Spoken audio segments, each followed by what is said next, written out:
by Robin Hobb is one of the greatest fantasy novels I've ever read. Finished it last night. And it has plenty of royal ass. But the characters could have used more sass. The fool character gets a pass, but the main character Fitz is about as interesting as grass. Because he's just an obedient dog, kind of, sex is sex, violence is violence, nest task, unflinching loyalty to the king. Yeah, if this was more realistic and he was raised around, such awful people that just stole his whole life and being and sense of self, he probably would be at least tempted to plot to kill them at some times. But he's your standard, chosen one hero who has a heart of gold that's flawless. What I really liked is just the sort of fantastorical, timeless quality of this medieval oppression, the castle, all these conspiracies, royal courtly intrigue backed with stellar dialogue that just makes it feel like a pressure boiler that's about to explode. All too horrifically relatable to today's political schemes on the world stage. And, the first book I cited as boring because you're really seeing this deep, rich, complex universe through the eyes of a child who sees the adult characters as a child sees them. Well, this book has this amazing becoming theme, this coming of age of stepping into an adult and taking on responsibility. And then that's when you realize all these cardboard cutout caricature fairy tale trope characters, all of a sudden they're three-dimensional, and you realize the stakes are so much higher in every way.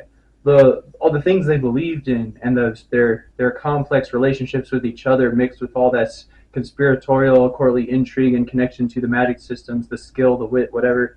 It all sort of comes together and is executed so beautifully in a timelessly, intentionally trope-laden narrative, but at the same time, there's volumes of originality in the personality, the humor, the detail, and just best of all for me in this book that makes it 10 times as good as the first, the pulp, the adrenaline, the red-blooded, everything is just so more masculine in this book that Fitz is just, the battles are better. Oh my gosh, this medieval combat is so realistic. It really does feel, it's amazing the balance of the juxtaposition between fairy tale tropes that you like, predictable narrative outcomes, albeit a few enjoyable plot twists, and the immersive quality, the standard by which I judge quality in all fiction is, for me personally, is immersion. And this book has really, really got it in a way that really knocked my socks off, blew my expectations out of the water. However, I will say something that the average low patience, low karma, mashed potato brain Western audiences, it might not have aged so well. The pace of the narrative, you see, is filled with details that sort of, depending on the type of reader you are, it just might very well be the thing that sustains a sort of class, like the difference between an opera and pop music. You see, this is not your modern day pulpy action fantasy. When I say pulp, I mean there's elements of that in a way that's sort of sprinkled with the more classy variety of storytelling.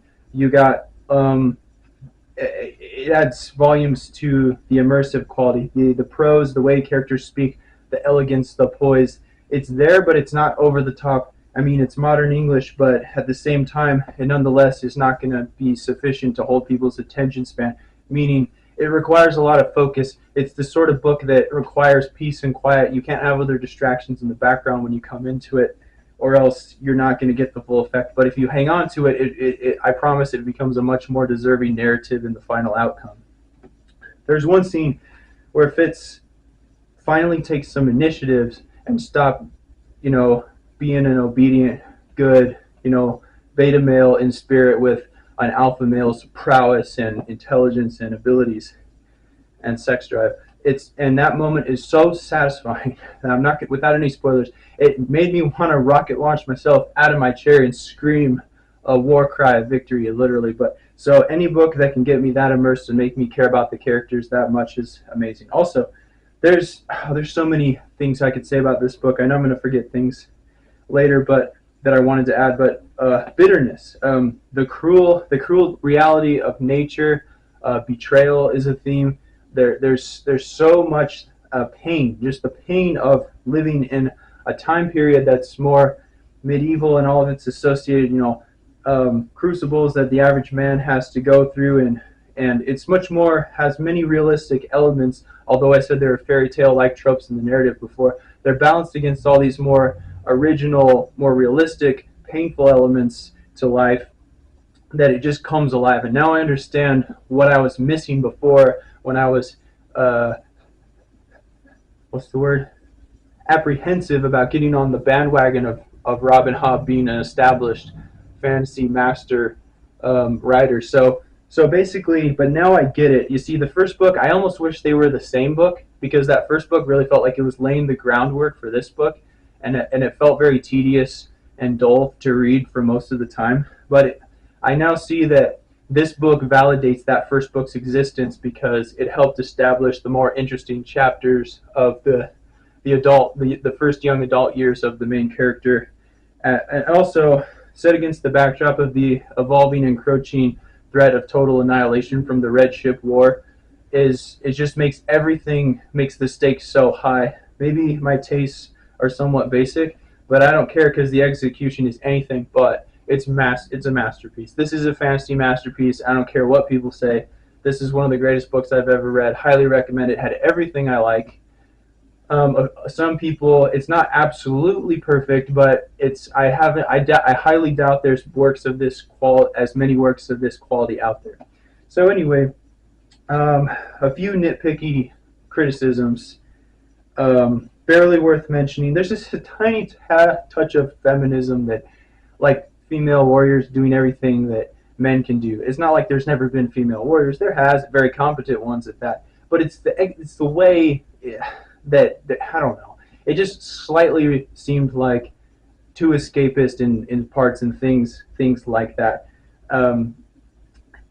This is not a work of feminism, but it's just, there's some small amounts of cringiness like that sort of remove me from the story. That are obviously, it felt like reading a story. The main character at times doesn't feel like a real person, because he's just too perfect. I said that before. So basically, I love the dialogue with the Fool and his wolf companion Night Eyes. The magic system makes more sense and is more fleshed out and better executed. The lore gets heavier. The backstories of the different characters, they all interplay in such a satisfying conclusion that isn't totally cliche. But Robin Hobb can get away with doing cliches if she wants to, because overall there's just so much well-balanced nuance and quality and sheer power of the writing that just sells it so well. I mean, it really is art. And so, anyway, I finally understand, although I was very critical of the first book, it's amazing how this book, to me personally, is literally 10 times better. Also, I literally have never seen a more perfect book cover that encapsulates the essence of the collective experience. This amazing artwork from Michael Whalen, who happens to be my favorite 2D artist. Done a lot of book covers of favorite books of mine. So, I mean, I just got the best version here. So, yeah. Oh, I forgot. So, 1996, 580 pages. The only other small flaw, slightly too many details, but as I said earlier, which, slow the pace of the story, but only for the modern mashed potato brain, no patience, low karma reader, which unfortunately is probably the vast majority of modern Westerners. So, they won't get to experience the magic and the emotional payoff of wading through this narrative with patience. For me personally, a greater amount of mounting story and content makes a better crescendo when there's moments of emotional catharsis and the like. And so, that's kind of like the way I speak when I talk about books. It's not for everybody, but for the people that enjoy it, that's exactly what they want. I would call it a work of grandiosity in a way, but not entirely. It's just perfectly balanced. It's not too heavy on the grandiosity, and it's not too light on it either. There's moments of sheer relatable humanity. That's the practicality, the vulnerable areas of life that are often ugly or misadventures, etc. It's all told in a very honest way.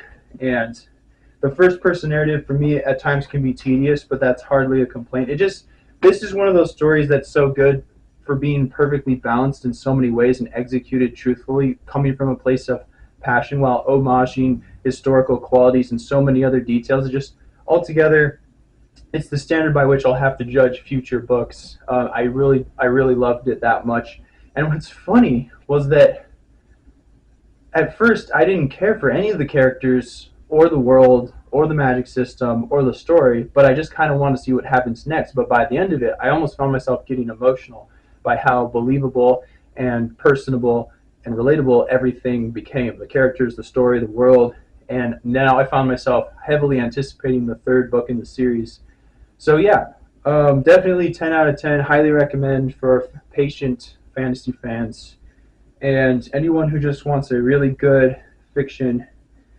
This book is deserves all of the praise and attention it's had, but it requires some serious time to read because for many, there might be slightly too many details. Anyway, thanks for watching. Please send me your recommendations.